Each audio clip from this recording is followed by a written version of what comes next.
پہلی چیز جو عشر میں ذہن میں رکھنے کی ہے کہ اگر آپ کی زمین آسمانی پانی سے یا نہر کے پانی سے سیراب ہو جاتی ہے، آپ کو پانی خرید کر یا وہاں پر محنت کر کے پانی پہنچانا نہیں پڑتا، آٹومیٹک اللہ تعالیٰ کی طرف سے ایسا انتظام ہو جاتا ہے کہ پانی سے کھیت سیراب ہو جاتے ہیں، تو ایسی زمین پر مکمل عشر دیا جائے گا، یعنی 10واں حصہ 10%۔ جو بھی آپ کی فصل کی پیداوار ہوئی ہے، مثال کے طور پر 100 من کی پیداوار ہے تو 100 من کی پیداوار کا 10واں حصہ یعنی 10 من آپ نے صدقہ کرنا ہے عشر کے طور پر۔ دوسری اس میں چیز یہ ہے کہ اگر آپ آٹومیٹکلی اللہ تعالیٰ کی طرف سے مفت میں پانی نہیں پہنچ رہا بلکہ آپ باقاعدہ پانی خریدتے ہیں، ڈول وغیرہ کے ذریعے کہیں سے بھر کے محنت کر کے پہنچاتے ہیں، آپ نے ٹیوب ویل لگایا ہے اور ٹیوب ویل کے ذریعے آپ پانی لیتے ہیں، حکومت نے نہر بنا کے دی ہے لیکن جب تک آپ وہاں پہ پیسے ڈپازٹ نہ کروائیں اس میں پانی چھوڑا نہیں جاتا اور باقاعدہ آپ کو ہر پانی کا خرچہ بھگتنا پڑتا ہے، تو ایسے سارے پانی کے طریقے جس میں آپ خرچہ کرتے ہیں، محنت کرتے ہیں اور پھر وہاں پہ پانی پہنچتا ہے، اس میں آپ کی پیداوار پر نصف عشر لگے گا، یعنی 5%۔ اگر 100 من کی پیداوار ہے تو اس کا 20واں حصہ آپ کو دینا پڑے گا،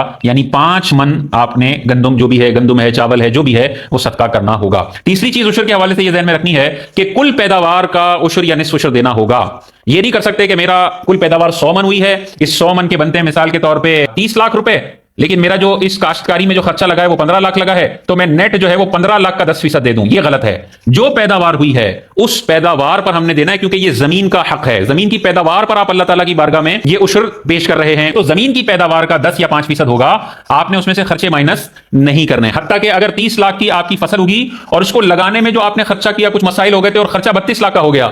تب بھی آپ کو 30 لاکھ کا 10% یا 5% نصف عشر یا عشر جو بھی لازم ہو رہا ہے وہ آپ نے دینا ہوگا، خرچے منہا نہیں کیے جا سکتے، مائنس نہیں کیے جا سکتے۔ تیسری چیز ہو گئی۔ چوتھی چیز آپ نے ذہن میں رکھنی ہے کہ عشر کے اندر کوئی نصاب نہیں ہے۔ زکات میں تو نصاب ہے نا، ایک لمٹ کے بعد زکات ہوتی ہے، اس سے کم پہ نہیں ہے۔ قربانی میں بھی نصاب ہے، ایک لمٹ کے بعد قربانی واجب ہوتی ہے، اس سے کم پہ نہیں ہے۔ لیکن عشر کے اندر کوئی نصاب نہیں ہے۔ پوری فصل خراب ہو گئی، 5 کلو نکلا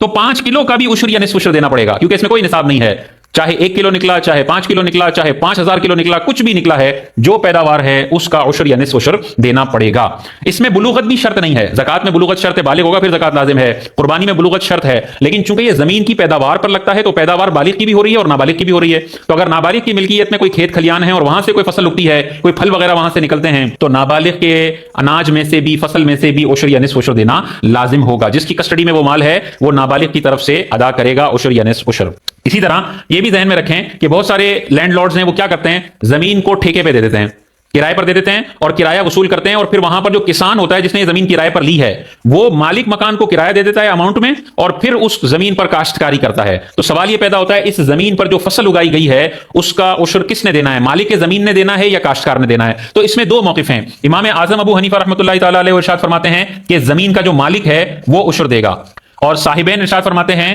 کہ جو کاشتکار ہے جس نے فصل اگائی ہے، جس کی فصل ملکیت میں آنے والی ہے، عشر اس نے دینا ہے، کاشتکار نے۔ اور اس میں جو فتویٰ ہے وہ صاحبین کے قول پر ہے، خاص طور پہ اس صورت میں کہ جب زمین ٹھیکے پر دے کر اس کا کرایہ مالک مکان نے کیش میں اماؤنٹ میں وصول کر لیا۔ جب اماؤنٹ میں وصول کر لیا تو اب کاشتکار جو بھی فصل لگا رہا ہے وہ واضح طور پر ہمیں نظر آ رہا ہے کہ وہ فصل کس کی ہے، کسان کی ہے، وہ پیداوار کسان کی ہے، ساری محنت کسان نے کی ہے۔ فصل کاٹنے کے بعد اس فصل کا مالک کسان ہے، وہ آگے فروخت کرے گا، تو جس کی پیداوار ہے وہی عشر یا نصف عشر ادا کرے گا۔ لیکن اگر اس میں یہ سچویشن ہو کہ مالک مکان کہتا ہے کہ بھائی میری زمین لو، اس میں فصل لگاؤ، فصل کا سارا خرچہ میں دوں گا، اس کی دیکھ بھال کرو، اس کا سارا خرچہ میں دوں گا، اور تم جو محنت کر رہے ہو تمہیں مہینہ اتنے روپے اجرت میں دوں گا، اور تم میرے لیے فصل لگاؤ، تو اب اس سینیریو میں دیکھیں جو اس فصل پر محنت کر رہے ہیں وہ تو اجیر ہیں، وہ تو امپلائیز ہیں، ان کی ملکیت میں وہ فصل نہیں آنے والی۔ تو پھر اس سینیریو میں جو زمین کا مالک ہے وہی فصل کا بھی مالک ہے اور وہی عشر یا نصف عشر دے گا، کیونکہ جو کسان ہے وہ تو اپنی تنخواہ لے کر وہاں سے جانے والا ہے۔ یہ 6 چیزیں ہو گئی۔ 7ویں چیز یہ ہے کہ اس کا جو عشر یا نصف عشر ہوتا ہے یہ انہی کو دے سکتے ہیں جن کو ہم زکات دے سکتے ہیں۔ جو زکات کے مصارف، زکات کے احکام ہیں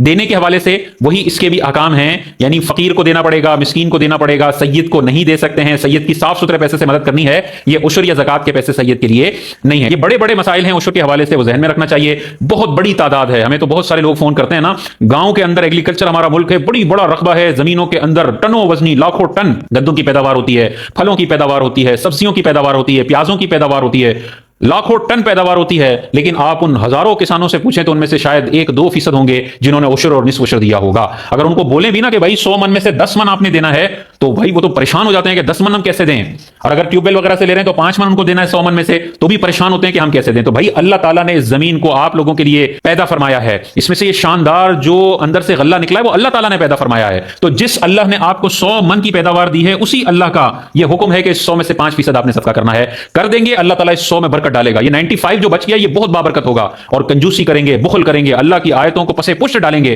تو اللہ تعالیٰ اس 100 من کے اندر ایسی بے برکتی پیدا فرمائے گا کہ پھر آپ کو 95 تو بہت شاندار چلنے والے تھے, یہ 100 آپ کو وہ فائدہ دینے والے نہیں ہوں گے. آئندہ فصلوں میں بعض اوقات نقصان ہو جاتا ہے, لوگوں کی فصلیں تباہ و برباد ہو جاتی ہیں, اور پوچھا جائے کہ بھائی عشر کبھی دیا ہے تو کہتے ہیں نہیں نہیں, کبھی عشر کا لفظ بھی نہیں سنا, اور پھر کہتے ہیں کہ ہماری فصلیں کیوں تباہ ہو رہی ہیں, ہم کیوں اتنے مشکل میں ہیں. تو بھائی اللہ تعالیٰ کی نعمتوں کا شکر ادا کرنے کا جب وقت آتا ہے تو کنجوسی غالب آ جاتی ہے, اور جب ہزاروں ٹن وزنی فصل کو سیلاب آ کر تباہ و برباد کر لیتا ہے تو پھر اللہ کو یاد کر رہے ہوتے ہیں. تو اللہ کو اس وقت بھی یاد کریں, لیکن جب اللہ نے نعمتیں دی ہیں تو اس وقت بھی اللہ کا شکر ادا کرتے ہوئے عشر اور نصف عشر دینا ہوگا.